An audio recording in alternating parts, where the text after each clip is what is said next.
vous allez découvrir comment un flocon de neige va vous permettre de devenir réellement résistant de l'intérieur. Et pour cela, je vais partager avec vous 3 techniques rapides et simples. Tout d'abord, je voudrais vous poser la question, combien de personnes parmi vous ont entendu cette phrase dans leur enfance « Un homme, ça ne pleure pas ». Souvent, c'est plus de 3/4 de la salle. Et en effet, le message caché qu'il y a derrière, c'est un homme, ça n'a pas le droit d'avoir d'émotions, ça n'a pas le droit de ressentir, et surtout pas de montrer ses faiblesses. Du coup, voilà, comment la promesse cachée qu'il y a derrière, c'est « sois fort et tu vas pouvoir toujours le prouver ». Problématique, c'est qu'une émotion ainsi refoulée va rester bloquée des années. Et si l'on prend le cas d'un enfant, par exemple ravalant ses larmes pour faire plaisir à l'adulte, par exemple, eh bien, il va garder au fond de lui sa douleur vraiment au plus profond de lui, avec une pincée de solitude et de non-adéquation de ses sentiments vrais. Et comme le disait Isabelle Fillosa, psychothérapeute adulte, eh bien cet enfant cet adulte sera endurci au point de ne pas comprendre les larmes de sa femme, de ses enfants, et ne saura s'amuser qu'avec un verre de vin. Alors je vous pose la question, étouffer ces émotions, est-ce que ça nous fait du bien ou du mal? Est-ce que c'est productif ou contre-productif? Ces émotions ainsi bâillonnées, ainsi empilées, ne risquent-elles pas de ressortir brusquement ou violemment au moment où l'on s'y attend le moins, comme par exemple lors de l'arrivée d'un enfant dans une famille? Et je sais de quoi je parle quand je vous parle d'émotions bâillonnées, d'émotions réprimées, parce que ça a été mon cas pendant des années. Et notamment, voilà, il y a 5 ans, quand j'étais enceinte de ma fille, j'étais en même temps en train de perdre ce que j'avais de plus cher au monde à l'époque, ma mère, atteinte d'une maladie grave. Et là, il y avait, si vous voulez, un flot émotionnel, comme un tsunami à l'intérieur. Et j'avais 3 émotions désagréables qui bouillonnaient. Il y avait tout d'abord la colère. Vous savez, cette émotion qui me dit qu'il y a quelque chose d'injuste qui est en train de se passer. Il y avait également la peur de perdre cette sécurité maternelle. Également la tristesse à l'idée de ce futur vide affectif. Et mélangé à ces 3 émotions désagréables qui bouillonnaient, il y avait une émotion fantastique, fabuleuse, magnifique, la joie. La joie immense à l'idée de donner la vie. J'avais le choix, soit de laisser s'exprimer mes émotions, soit d'y résister. À l'époque, j'ai fait le choix d'y résister, pensant inconsciemment moins souffrir. Et puis j'avais cette croyance intérieure, je ne sais pas d'où elle sortait, mais que si je ne ressentais pas, eh bien, je ne transmettrais pas tout ce flot émotionnel à mon fœtus. Erreur. À partir de cette expérience douloureuse, eh bien, j'ai eu une quête intérieure à l'âme, vraiment très, très, très profonde. Savoir comment je pouvais faire pour me libérer de tant de souffrances. Je me suis donc penchée corps et âme sur les émotions. Qu'est-ce que c'est une émotion? Est-ce que ça a une utilité? Est-ce que ça a un message? Et pour cela, je voudrais partager avec vous mes 3 découvertes, 3 notions fondamentales, des éléments de compréhension avec vous. Tout d'abord, la première notion, nous la devons à un grand monsieur, monsieur Paul Ekman. C'est un des 100 plus éminents psychologues du XXe siècle. Il a travaillé pendant plus de 40 ans sur les émotions fondamentales. Vraiment, il a fait de la recherche pointue sur les émotions fondamentales. Et pour cela, il est parti en Nouvelle-Guinée, à la rencontre des Papous. Cette tribu encore isolée du reste du monde, sans aucun contact extérieur. Et il a ainsi pu démontrer que les expressions faciales correspondent à 4 émotions universellement connues. La joie, la peur, la tristesse, la colère. Comme vous le voyez, voilà, sur ces clichés de papous guinéens. Donc, Paul Ekman a donc confirmé l'intuition de Darwin sur l'universalité des émotions. Les émotions primaires sont donc innées et universelles dans la Terre entière, le monde entier, et même chez les hommes. Voilà. Du coup, la deuxième notion que je voudrais partager avec vous, c'est par rapport à l'utilité. Pensez-vous qu'une émotion ait une utilité ou pas? Et pour cela, une émotion, je vais prendre cette métaphore de la balle, eh bien, c'est comme ce signal clignotant. Une émotion, ce n'est ni plus ni moins qu'un signal d'action, un signal qui vous dit d'agir, de réagir. Si vous avez peur, par exemple, face à un animal dangereux, eh bien la peur va vous permettre soit de combattre, soit de fuir. Et le message qu'il y a derrière une émotion, qui est très simple, mais ô combien fondamental, c'est « il y a un besoin qui n'est pas satisfait, il faut réagir, agir, réagir ». Par exemple, derrière la peur, tout simplement, le besoin qu'il y a, c'est « j'ai besoin de sécurité ». Si vous êtes en colère, le besoin qu'il y a derrière, c'est « j'ai besoin de réparation », soit matériel, symbolique. Et si vous êtes triste, c'est ce besoin de réconfort et de trouver un nouveau sens. Voilà. La troisième notion que je voudrais partager avec vous, c'est par rapport à la structure même de l'émotion. Et pour cela, voilà, l'émotion se déploie en 3 temps. Et imaginez qu'une émotion, ça soit ce bracelet. La première phase, c'est la phase de charge. Là, votre cerveau charge l'émotion. Par exemple, si vous avez peur, l'émotion charge la peur. Et le cerveau va donc libérer les hormones, comme par exemple l'adrénaline. La deuxième phase, c'est la phase de tension. Là, votre corps est en tension, il va mobiliser son énergie pour pouvoir combattre ou fuir. Et la troisième notion, celle qu'on ne nous apprend pas à l'école, mais qui est fondamentale, c'est cette phase de décharge. Là, votre corps, c'est la phase d'expression où votre corps va pouvoir revenir à l'état d'équilibre, à l'état initial, en mettant la pression à l'extérieur.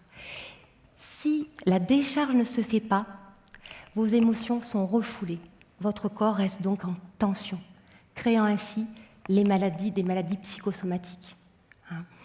Et par exemple, burn-out, fatigue chronique, etc. Et est-ce que ça vous parle quand je vous dis, ben voilà, j'en ai plein le dos, j'ai la boule au ventre, j'ai la boule à la gorge. Nos tensions ne sont que un indicateur de nos émotions refoulées. Voilà. À partir de là, voilà, je vous pose la question. Laissez-vous la porte ouverte à vos émotions? Sinon, est-ce par peur d'être vulnérable? Est-ce par peur de souffrir? Est-ce un besoin de vouloir tout contrôler? Ou est-ce par peur que quelqu'un prenne le pouvoir sur vous? Donc voilà. Et là, l'idée qui me tient tant à cœur et que je suis en train de partager avec vous, comme le dit Arnaud Desjardins, c'est soyez avec votre émotion plutôt que emporté par elle. En faisant corps avec elle, en l'accueillant, en la laissant s'exprimer et en l'écoutant vraiment, eh bien l'émotion, c'est comme un ballon de baudruche là, qui se dégonfle, elle va pouvoir vraiment, justement, se dégonfler puisqu'elle a été écoutée. Et comme le disait un psychologue, Olivier Nunge, tout ce qui ne s'exprime pas s'imprime. Et tout ce qui est imprimé cherche à s'exprimer. En la masquant, en y résistant, en la bâillonnant, nous l'augmentons. Vous voyez comme c'est difficile de nager à contre-courant. On s'épuise à la fin, n'est-ce pas? Donc pourquoi aller contre nature? Et ainsi réprimée, ainsi bâillonnée, l'émotion persiste de façon souterraine. Et elle risque à tout moment d'éclater à la face comme une grenade, ou sinon, sous forme de manière détournée de maladie psychosomatique. Maladie, le mal a dit. Comme je vous disais, burn-out, fatigue chronique, hypertension artérielle, etc. Voilà. Donc, ceci est vraiment parfaitement illustré aussi par la citation de Carl Jung qui dit « Tout ce à quoi on résiste persiste ». Et si l'on va même plus loin à l'échelle des sociétés, si par exemple, le fait de refouler ses émotions, c'est à l'origine de génocides, voire même de maladies sociales, cancer, sida, maladies sexuellement transmissibles, maladies cardiovasculaires. Voilà. Donc maintenant, parlons solutions concrètes. Et pour cela, je pense à un exemple très très parlant de l'école Living School, une école innovante, où là, on invite les enfants à libérer, à décharger toutes leurs émotions sur des coussins, sur des punching balls. Et les résultats sont probants et stupéfiants. Les enfants sont beaucoup plus heureux, ils développent beaucoup plus de créativité et surtout un savoir-être exemplaire. Donc, par rapport aux solutions, voilà, je vous invite à libérer vos émotions. Et pour cela, je vais vous donner 3 techniques. Au préalable, je vous invite à vous isoler dans un coin bien à vous. hein, vraiment, de manière à ne pas polluer votre entourage. Vos émotions, c'est votre responsabilité, c'est à vous de les gérer. Pourquoi ça sera à quelqu'un d'autre à gérer vos propres états internes? Voilà, donc, isolez-vous. Et la première technique, c'est par rapport à l'émotion de tristesse. Là, tout simplement, eh bien, vous prenez la boîte de Kleenex et vous pleurez à chaudes larmes. Vous pleurez, vous pleurez, vous pleurez, vous libérez. Et alors, pas de manière monocorde, pas là, je vous invite vraiment, ça parle, ça résonne, vraiment à moduler votre voix. Vous savez, avec des hauts et des bas et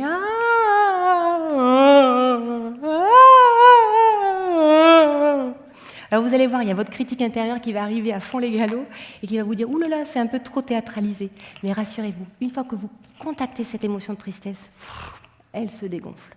Donc voilà, c'est très très précieux. La deuxième technique, c'est par rapport à la colère.